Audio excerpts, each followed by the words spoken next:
What's good, man? What's good, my boy? Nothing much, nothing much. How you doing, man? I'm great. How are you? I'm good, man. I've been up all night trying to get ready for tour, bro. Okay, we definitely got to talk about that too. For sure. So number one, thank you for pulling up and doing the show. Appreciate you putting time aside, man. Yeah, but I appreciate y'all for real. Nah, absolutely. Okay, so we can start from the top. So trying to familiarize yourself with everybody who so they can know what you've been doing, how you got to this point. How did you kind of start getting into music? I never really started, bro. It was always just a thing, you know what I'm saying? Like, I was always into music. Like, when I was little, I used to listen to, like, Michael Jackson and shit. I had, like, the little VCR tapes and shit. I would watch, like, the Michael Jackson, the Bow Wows and shit, and I'd be dancing and shit on the table. Like, my mom's had this shit already, so it was already some shit that I was super into. And also, when I had, like, my Xbox, I would listen to Usher. I would watch his music videos and shit. Like, I just always loved music, bro. I started writing songs when I was like 8 years old. I think I wrote this girl like a little 16 when I was like 12 or some shit. It was trash. It was terrible. But I always felt like that was the best way to express myself, you know. So I always just really liked music. Even when I was doing the basketball shit, I was always on it. Right. Now that's interesting too, because I think that's kind of not everybody's experience, but with you kind of always were drawn to entertainment. Like you always knew you were going to do something kind of in it, right? Oh yeah, for sure, definitely. Well, I think that's the out of the box small town experience. Any nigga that come from a small city like I came from and like a small town like mentality, and you got that bigger vision, you look way further than motherfuckers in big cities, because all you got is all day is sit around and dream and think about shit you want to do. You know what I'm saying? So I always just would try to plan different shit that I could do. You know what I'm saying? Like I never felt like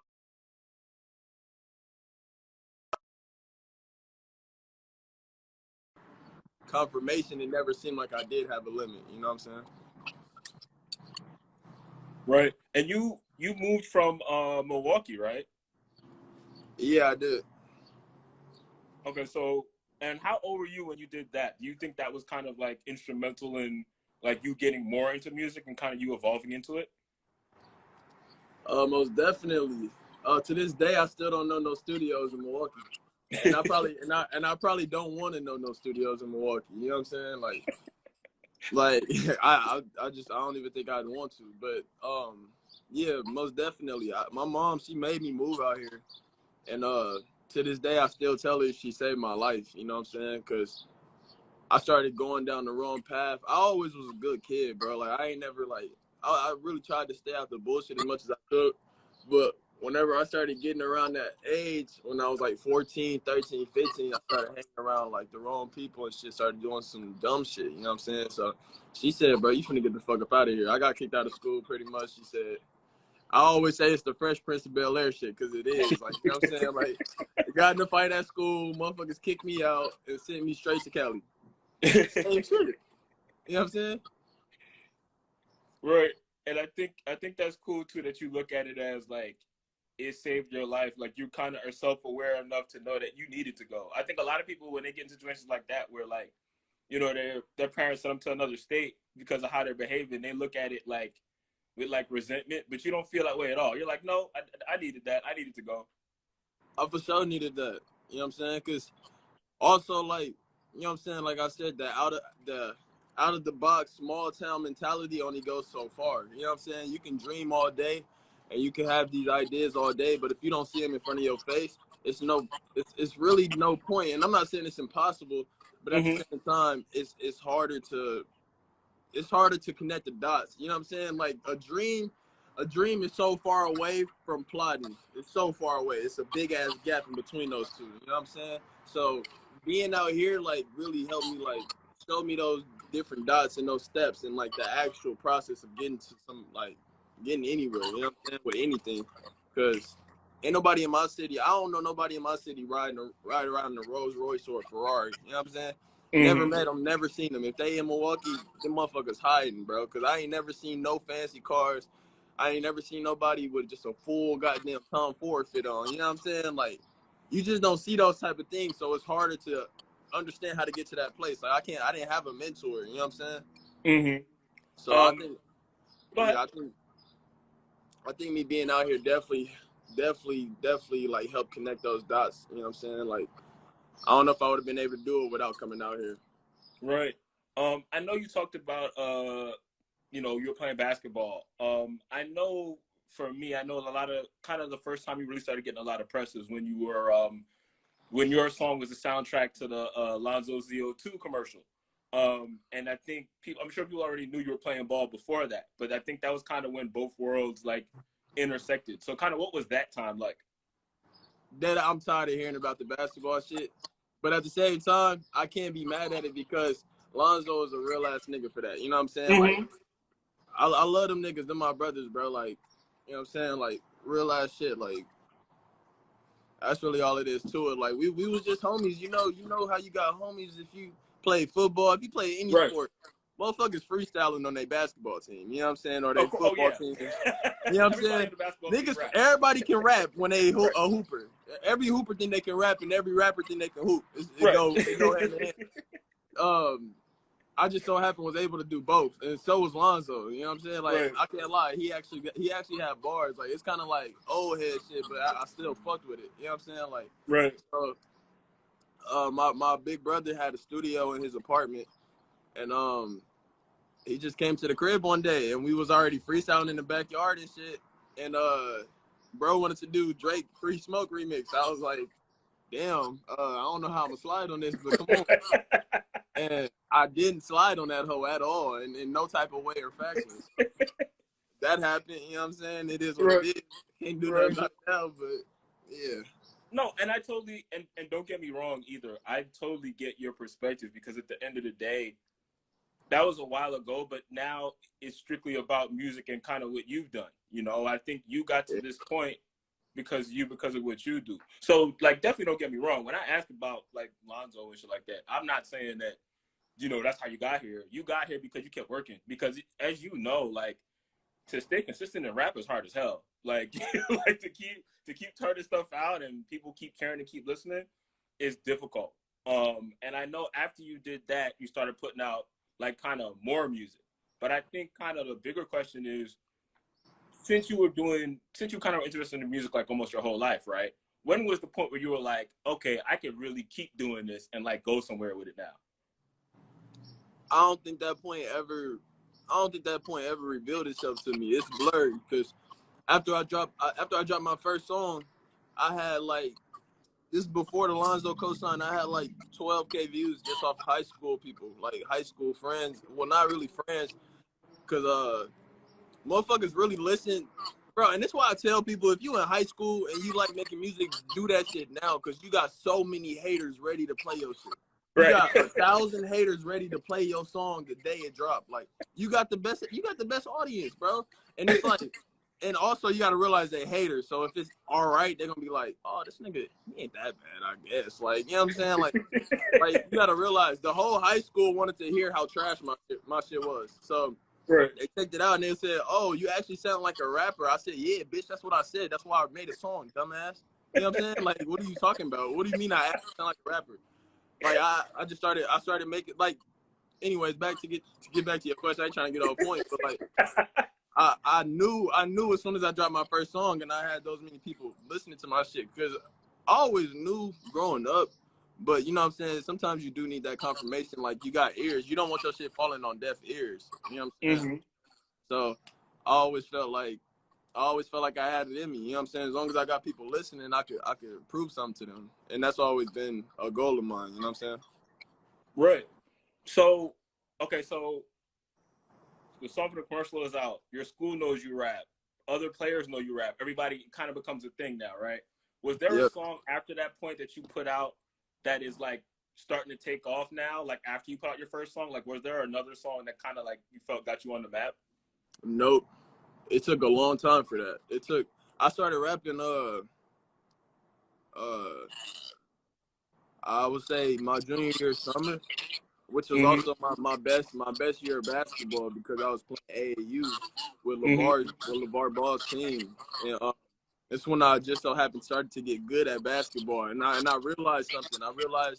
I realized the more I started doing chasing what I actually loved, the easier basketball got, and that's always been like, I always kind of like installed some shit in my head since then. Like if you just have fun with some shit, you gonna be so much better off, bro. Like make sure you're having fun at the end of the day. You could try to make everybody else happy as much as you want, but if you ain't making yourself happy, you never gonna be as great as you can be. You know what I'm saying? Like I ended up being really good at basketball, and then as soon as motherfuckers started trying to sign me, I was out of there. I was like, bro, I'm done. Like I don't wanna go to your school. I don't even like fucking, bro. I hate paper, bro.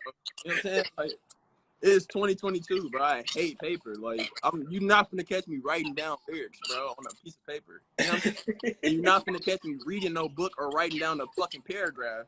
You know what I'm saying? With the ALC, what's it called? ALC? Correct me in the comments if I'm wrong. Yeah, I know they're about to. Yeah, they're about to. ALC format. What's that shit? You know what I'm saying? Like you're not gonna. I don't like none of that shit. Like it's a big ass truck coming by my phone, bro. It's yeah. My girl and her dog in the crib, man. That nigga gonna start barking at me, so I'm on the. It's all good. It's all good, man. No, that's real too. I think, I'm real. I think anybody could relate to that. I think, once you start to get that attention to the point where people want to pay you for what you're doing now, it's kind of hard for you to look past that. Like it changes how you see things now. Like you know that you can really go somewhere. So they're trying to sign you. And you also just said that it took you a long time to get to the point where you felt like you were like kind of good enough to keep going on, right? So in between that point, right, how did you stay like committed to keep putting music out and keep focusing and keep rapping? Because a lot of people give up. It's really just my love for making music. You know what I'm saying? Like even if my shit, and that's the thing though, bro. I'm gonna be honest, motherfuckers that go up and they really become superstars, I don't think they ever doubt themselves, bro. Like, of course, I don't get me wrong, I don't have a God complex. I definitely self-doubt myself like a lot of other people do, but it was never once a time where I was like, this shit not gonna work out. Because in my head, I'm like, if it don't work out, it's just my fault. You know what I'm saying? Like, I'm not finna quit. You know what I'm saying? I ain't finna not make music. I ain't finna not put out the hardest shit. So why would I not make it? You know what I'm saying? That's how I look at it. Like, if anything was to happen, God forbid, like I just get hit by this big ass fucking truck that keeps beeping and shit. Like, then at that point, all right, fuck it, I ain't make it. Like, you know what I'm saying? Like, but if anything, it's not gonna be my fault, is what I'm saying. You know what I'm saying? Right. Like, at the end of the day, I'm gonna do everything I can in my power to make sure that I put out the best music that I can. You know what I'm saying? To make sure I'm feeding my family, because that's all that matters to me. Right. I think one thing I noticed too is like when you were putting songs out like in 2018 and like basically everything you're putting on World Star is pretty much like going up and you're like kind of taking off through that, right? Back Hold on, then. bro. I just realized how loud it got. That's all good. What you say, bro? Yeah, so back in 2018 when you had like, multiple videos on World Star, like Meet Whitney and Kill Streak and stuff like that. That was kind of like more of the rage sound stuff, and then that was taken off too. But then like eventually you start to change your sound to kind of like the variety of sounds you have now. So kind of how did you change your sound over time from like 2018 to now? Like kind of what made you want to do that? If I'm being honest, that's like, it was a little bit premeditated, but also I ain't gonna sit here and say it like, oh, I had this big plan, but in a way I kind of already knew that I had to feed a certain demographic to get them to listen first. You know what I'm saying? Like, yeah, think about it. I'm in high school. You know what I'm saying? You know how kids are. You know how motherfuckers are. Like, they gonna judge you regardless of what you do. So I'm like, you know what? And this kind of what helped me make, like get to the point where I can make most shit that I want anyway. So I was like, I'm gonna make some shit that I know that they gonna accept first. I'm gonna make some shit that I feel like they will fuck with and see how that works. Okay, they like that. All right, I'm gonna try something a little bit different. But see if they fuck with that too. They fuck with that, I'm gonna try something a little bit more different. You know what I'm saying? I kept tweaking my shit and going further and further in the direction I wanted to go into because I always wanted to do it. You know what I'm saying? I just didn't necessarily know if people would like it or not. And also you gotta realize it's trial and error too. You know what I'm saying? It's all practice. Like my first singing song, I couldn't sing for shit. But I still feel like I'm not that great of a singer. But I know it gets better and better every time I try and I work on it. So Right. I can't fault myself for having certain songs that I don't like because it, you know what I'm saying, this one bad song that I made got me to this great song, you know what I'm saying? And I always, you know what I'm saying, I listen to everything, bro. Like I love music. Like I just love music. I listen to every type of music. I don't understand how some people can sit there and say, "Oh, you won't catch me listening to that shit." Have you tried listening to it? You know what I'm saying? Maybe you'll like it, bro. Maybe you'll get a new perspective on shit. Maybe you'll, you know what I'm saying? Maybe you'll figure some shit out that's in your life that'll make you feel better. Because a lot of the times I realize when I switch the genre of music that I'm listening to at the time, the way I look at shit changes. You know what I'm saying? Like I'm not closed-minded when it comes to that. And I think that's what helped me like branch out of my music. Oh, by the way, everybody in the comments is disagreeing when you say you're not a good singer. They're all like, "What are you talking about?" they all keep saying, "Yo, what are you talking about?" Of course, you can sing. That's the thing, though. I can't, so I don't know what the fuck they talking about. Like, I'll be holding my own, bro. You know what I'm saying? I'll be holding my own, bro. You know what I'm saying? Right. So if I have this correct, you signed the RUSTUM in 2020, right? Yeah. So kind of how did you get on their radar, and how did you like decide, all right, this is where I want to sign, this is where I want to like work with going forward? It was really like I don't know if I could talk about the what they call that shit, like the small details of it and shit. But to make a long story basic and short, they seen what I wanted to do, and immediately Benji, like the label owner, I met him one day, played him a good amount of my music, and he wanted to sign me like the day after. And a lot of labels wasn't trying to take me up on that, and they wasn't trying to actually throw me any type of paperwork because of the situation I was in. I was under a whole different contract at first. It was like a really, you know what I'm saying, some devious, scandalous shit. You know what I'm saying? Like I was under a contract with family. You know what I'm saying? Like a family member had me under a contract, and I couldn't sign to nobody from 2017 to 2020. And not because I couldn't sign. Well, technically, legally, I couldn't sign, but it's because nobody felt like I was worth that. You know what I'm saying? I was worth going through that trouble. You know what I'm saying? So RUSTUM was the first people that came across me and was like, "Yo, we willing to ride for you." You know what I'm saying? Like, as long as you fucking with us, we gonna get you out of this contract and we gonna make sure you getting your music out. You know what I'm saying? I wasn't able to put music on DSPs like Apple Music, Spotify, none of that shit for damn near a year and a half, bro. Like my fans know we had a whole playlist called Free DC where I would drop a song every Friday. It was called DC Fridays. You know what I'm saying? Like I had to grind that shit out, and somehow we still continue to build while I wasn't able to get no type of love from the industry. No, nothing. You know what I'm saying? So I'm used to it already, bro. Like, that's why I was fucking with RUSTUM, bro, because, you know what I'm saying, nobody else came by and gave me that type of love, so. Right. I think it was the right place. I mean, obviously it's the right place because they showed that they cared about you and that they were going to go through it, you know, with you. They weren't going to leave you on your own. And I think you also, like, knowing that you couldn't put stuff on DSPs and you were having, like, you know, contract issues and stuff like that, and you still hung in there. And that goes right back to what you said before about you not doubting yourself and you knowing, oh, this is going to work. And if it's not, it's my fault. And you didn't care about none of the circumstances. You were just like, I'm going to go. It's whatever. Like, it's just going to work. Yeah, for sure. You know what I'm saying? Also, you always want to be celebrated rather than tolerated at all times, no matter where you at.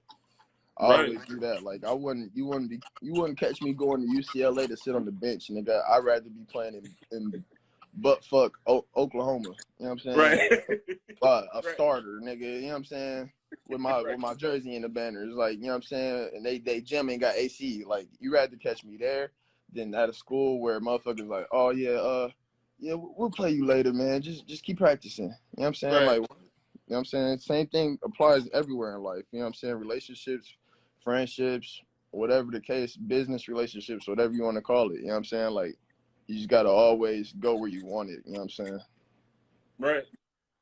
Okay, so you signed, you put out "Come as You Are." What was that time like? Like, did you feel like relief because like finally you have the full project out, you're on DSPs? Do you feel like stuff is changing at that point? Uh, yeah and no at the same time. I feel like that was my way of being like, all right, bro, I'm back. You know what I'm saying? Like, I'm here. And that was kind of like my introduction again. You know what I'm saying? Because in 2018, I was going, you know what I'm saying? Obviously, the World Star shit. My Mm-hmm. shit was going up, but at the same time, I'm happy everything, like, bro, like I say, I will never regret nothing, or like, I would never regret no type of way my career is going in any type of way. Like, all the bad shit, I love it. You know what I'm saying? Because I don't think I was ready in 2018. I was able to perfect my craft over this time when I wasn't able to put out music and get my shit to where I wanted it to be. You know what I'm saying? So now the Come As You Are shit, me putting that out was my reintroduction. And now I'm about to come out with some even way crazier music than they ever expected from me. And that's the thing. Like, I feel like a lot of motherfuckers don't expect a lot from me because the way I present myself, you know what I'm saying? Like, I'm not a cocky ass dude. I'm not out here like I got the hardest music in the world. But then when I drop another song, they like, damn, it's the hardest song I heard in my life. And I'm like, yeah. You know what I'm saying? Like, Right. it's that type of vibe. Like, Come As You Are was just me bringing myself to back to the masses and being like, all right, bet I can put together a good body of music. And now I got like 3-4 more coming. You know what I'm saying? Like, half of the songs that I made on Come As You Are, I would say about five of those songs on the new album that just came out was around that same timing. You know what I'm saying? Like, I've been stacking up songs. I have this shit just in the vault. Wow. No, I had no idea. No, that's interesting for sure. Um, "Come as You Are," "Come as You Are" also has "Worst Day," which is one of your biggest songs. Kind of why do you think it did what it did, and it kind of got you in that position where this is like one of the songs that people like know you by? I think it's cause that whole just catchy, bro. I be thinking about that all the time. I'm like, why that song out of all songs? But at the same time, I'm sorry, it made me realize, and I don't want nobody taking this in no type of offense or nothing, but the more you dumb down your songs, the more people love it globally. Mm-hmm. Like, not dumb it down in the fact like, oh, talk to him like a fucking toddler type, like, but make it simple and make it understandable, make it global, and make it something that everybody goes through. You know what I'm saying? Like, everybody has that you know what I'm saying, that experience where it's like, bitch, it's almost my birthday and you talking about, you know what I'm saying, like, my birthday tomorrow, bitch, and you talking about this? You talking about pick up my, you know what I'm saying, clean up the room? Like, what are you talking about? Like, you know what I'm saying? Like, you trying to ruin my week? Like, everybody has that experience, and I did it in a way where everybody can understand it, or at least most of them, because motherfuckers say they can't hear what I'm saying sometimes, but I feel like I'm pretty clear. But yeah, Mm-hmm. I think that's why, you know what I'm saying? Like, it's a good vibe, and I feel like I'm mainly in my element when I do my melodic shit. You know what I'm saying? But I don't ever want to box myself in. So motherfuckers can keep telling me to do melodic shit, and it's just not gonna happen, bro. Like, if you was a fan of me from the jump, you should already expect.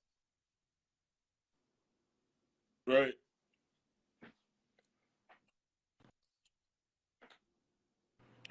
Can you hear me? Yeah, you good. Yeah, Yeah, you good. that was Mom Dukes was calling me, man. She don't even know I'm doing an interview right now. Damn, Mom, we on double XL. What is you doing? It's all good. It's all good. Um, But yeah, like I think right. I think like with kind of how far you've come since then. Now you have My Own Worst Enemy, and also too where you kind of blend two personas. Donnie and Rage Kid, and you split the album in the middle part. If I have that correct, that's what you said.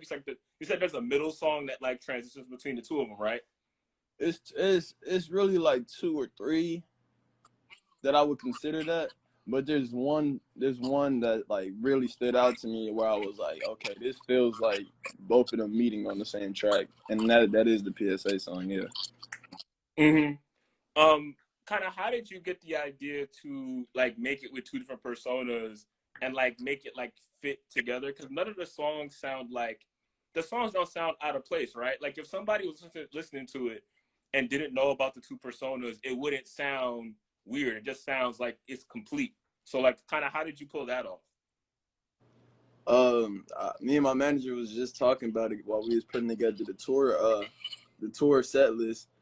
We was putting together like the songs and shit, how I wanted to perform them, and it was funny because we would be like, okay, but we got to start with Live from the Gutter, which is the intro, and then it was like, damn, what should we go into? We should go into Diamonds and Rubies, huh? And that's the second track. And then we was like, damn, we gotta do Enemies after that. And then we was like, bro, we're fucking dumb, nigga. We put this shit together, realizing like, yo, this shit sounds like a set list. I think that's why it works so well, because it sounds like a set list. The whole album, if you listen to that shit from top to bottom on some loud ass speakers, it's gonna sound like you at a concert the way it's laid out. You know what I'm saying? I think that's what made it flow well, and that was a big reason of why it took so long to come out. Well, there was a bunch of reasons, but that was like one of the main reasons. Like we just couldn't figure out that cohesiveness, and that was one of those things I was losing sleep over. Like it had to sound cohesive. You know what I'm saying? This is my legacy, bro. I'm gonna have to look back on this shit in 10 years. I'm gonna have to enjoy this shit. You know what I'm saying? I gotta live with that shit. So I wanted to make sure it sounded as cohesive and as airtight as possible. You know what I'm saying? Right. I know also too that you were planning to drop like 3 albums this year. Of course, My Almost Enemy is one of them. But I think kind of the most interesting part of that is you made it clear that you want the other albums to be like different genres. Like you want to make completely different types of albums. Kind of, how are you doing that, and kind of like what's your plan with that? Because I know you're stacking up songs, but how do you like split everything by genre and make everything like work going forward?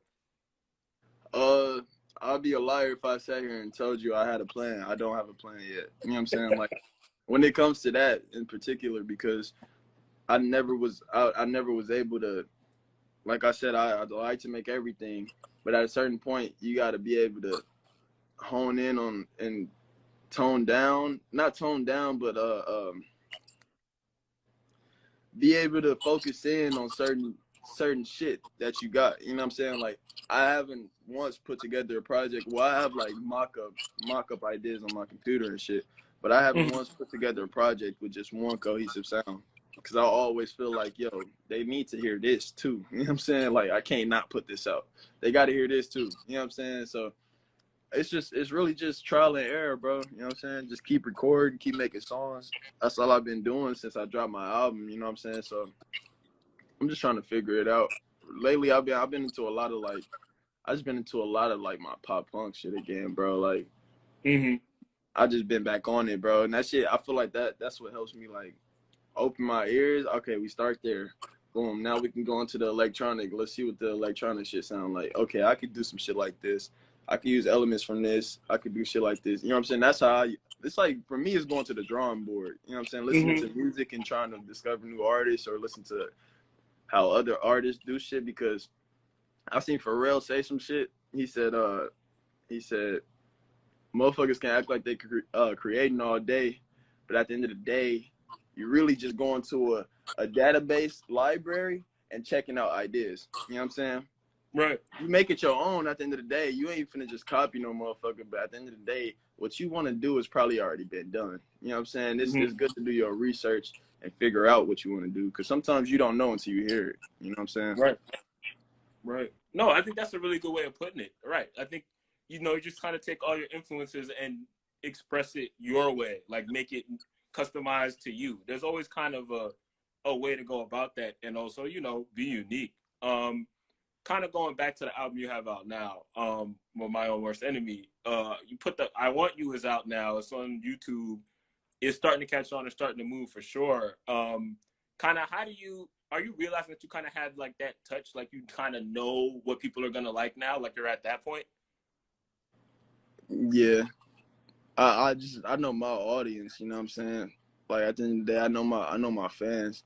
Like if I had to guess, I would say 60 to 70% of my fans just want to hear that "I want you" type sound, which I don't hate that. I'm not mad at that at all.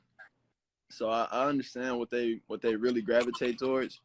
But Mm-hmm. at the end of the day, I know there's also a 30%, 40% of my fan base that want to hear the turned up shit. They want to hear that.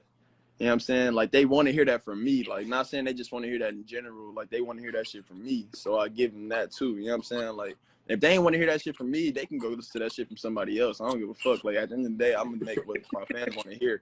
But I know they want to hear that shit from me. So I keep doing it. And also like I ain't even trying to make it seem like, bro, I love making all types of music. Like I love making everything that I ever made. If it's out and I put that shit out and it's my song, I loved it. You know what I'm saying? At some point in Mm-hmm. time, I loved it. You know what I'm saying? So I really just, yeah, I feel like I feel like I kind of got a good idea of what they like to hear now, bro. Right. It Um, took a minute though, because I would just put out anything at first. Like I would put out anything I wanted to try. Like at first it was just I was being selfish. You know what I'm saying? Like I started to kind of like, okay, yeah, they want this song. Let me just put this out. You know what I'm saying? right.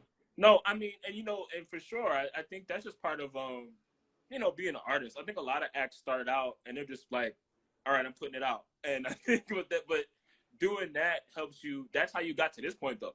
You just putting stuff out helps you figure out what works and kind of what doesn't, and what sound to make, and kind of what you can work on. And I think that helps you out a lot. Working Yeah. off of that, like, what do you feel are like your can't miss songs? Like, if somebody wasn't familiar with you, what songs would you be like, you need to hear these? You need to listen to all of them. In order? Yeah. Right. Start from ZO2 decent and work So your right way now. up. Right. Um, do you think you've had a biggest moment in your career, like a point where you're like, damn, this is crazy? Like, do you think you've been there yet? All my biggest moments came from my fans. You know what I'm saying? Like running into fans and telling and having motherfuckers telling me like I changed their life. Those my biggest moments. You know what I'm saying? Those will always be like the most standout moments in my head because you know what I'm saying, you just never know what your reach is until you get to see it in your face. You know what I'm saying? Like I'm finna go on tour. This is my first tour, bro. I'm sure I'm finna see that shit a lot crazier than I ever have. You know what I'm saying? But just those small interactions and shit, you know what I'm saying? Like, and also just like the relationships and shit I built, you know what I'm saying? Like my brother Frosty, bro, RIP, bro. Like, that's like, bro, I never really had a best friend, my nigga, like, straight up. Like, never would consider niggas my best friend. And even when he was alive, bro, it was hard for me to even consider him my best friend because I didn't know what it was like. But at the same time, if anybody asked me, I'd be like, yeah, that's my best friend, bro. Like, you know what I'm saying? Like this music shit, it give you a lot to deal with, but at the same time, it gives you a lot of blessings. You know what I'm saying? You gotta know which one. You gotta know the difference. That's all it is. Right. No, absolutely right. It can definitely be a beautiful thing, and you've gotten a lot out of it, already. Even though you've been in this, but you're really starting to find your way, and things are really starting to come together. Tell us about the tour, man. So, like, tell us all about it. Shit finna be so fucking live, bro. It's just finna be fucking live. Like it's gonna be a movie, bro. Like that's so fucking cliche. I'm so mad I said that shit just now. This shit gonna be a fucking cinematic masterpiece, nigga. Like that's what I should have said. You know what I'm saying? This shit's gonna be crazy, bro. You know what I'm saying? I'm just hella excited. That's all. When's the first date? Uh, I fly out tomorrow, and I think the 28th, so in 2 days. Okay, okay, cool, cool. You were talking about your fans earlier. What's your best story about a fan? Best story. I want to say I got a best story. It's too many stories. I'll be too involved sometimes. I'll be having to like. Sometimes I gotta like take myself out of it because it get a little crazy. But Uh-huh. nah, I don't. Nah, I ain't doing that today. Nah, Don't do it. Don't do it.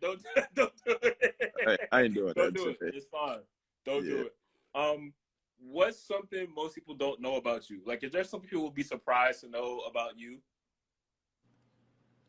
I think, I think, hmm, I think people would be surprised how I act on a day-to-day basis. Like if they just actually kicked it with me for a day, like they'd be like, "Oh, this nigga's like kind of normal." Also, I'm cold at ping pong, nigga. I'm wild. I'm wild at ping pong.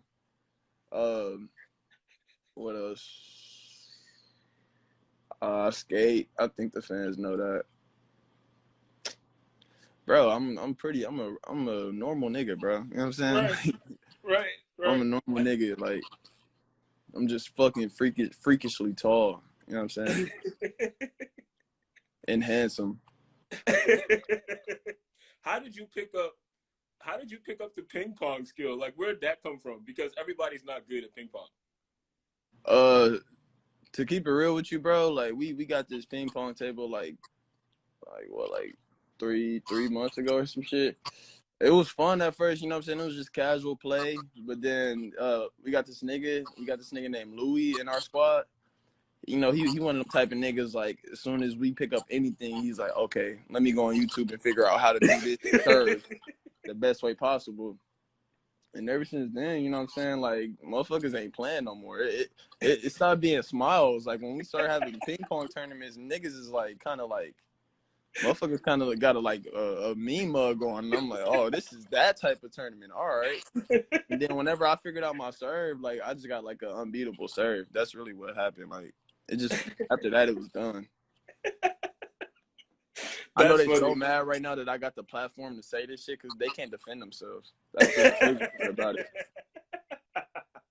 That's the crazy part about it. Like I could say anything right now. Like I never lost. Right. They can't dispute it. They're not here right now. So it is what it is. Whatever Mm-hmm. you say it is, that's what it is now. The truth. Just just to wrap it up, kind of what will be looking out for you, coming from you next. I know you're going on tour. I'm sure more videos and stuff are coming. What people will be looking out for? More classic music. You know what I'm saying? More classic music. I'm gonna keep doing it. I already put out the hardest project this year, which by the way, Double XL got me fucked up. I should have been on that list. Y'all niggas should have me up there for voting. I don't understand how I dropped the hardest project of the year and I'm not on y'all website. But we'll talk about that like in private. Holler at us, please. please, But please reach out. just more classic music, you know what I'm saying? And just I don't know, bro. Just spreading love, bro. You know what I'm saying? That's all. Like we ain't here to if I like I always like to say, bro, if I got your ears, I'm not gonna feed you no bullshit. You know what I'm saying? Like at the end of the day, I'm here to make people's lives better, bro. I'm an entertainer, bro. That's what I'm here to do. I'm here to make motherfuckers happy. That's what I'm here for. Right. Okay. No, I appreciate that, man. That's real. Thanks for the time too. Oh yeah. Final question, because somebody in the comments keeps asking over and over. They said, "Are you gonna have merch at your tour?" They want to know. Yeah, I am. We trying to ship it out right now, but also if anybody in this chat bought merch, it's shipping out this week. So get the fuck off my dick. You know what I'm saying? Like I swear to God, on my right hand to God, it's sending out. I love y'all. I love y'all niggas. I would never scam y'all, bro. Like just like it's hard. We you know what I'm saying? We a startup company right now when it comes to the merch shit, my nigga. Like when Right. I'm in Zoomies, nigga, y'all won't have to worry about this no more. But we startup company right now. Okay. I'm glad you said that on the record, right? Because they were asking about merch left and right, and I was like, "Why? Why are they asking about that I can't see the comments, so I just figured. I already knew. Well, I'm glad we could clear that up, man, for sure. Before we wrap it up, is there anything you want to shout out? Anything you want to throw out there? No, but shout out Double XL. I appreciate y'all. I need to have that private convo with y'all immediately. shout out to the fans. I love y'all. Yeah, that's it. Come see me on tour. I'm gonna be in your city soon. You know what I'm saying? We're doing the West Coast dates in a little bit. We on the East Coast right now, so just stay in tune. Okay, for sure. All right, y'all. Thanks, man. Appreciate it. Bet.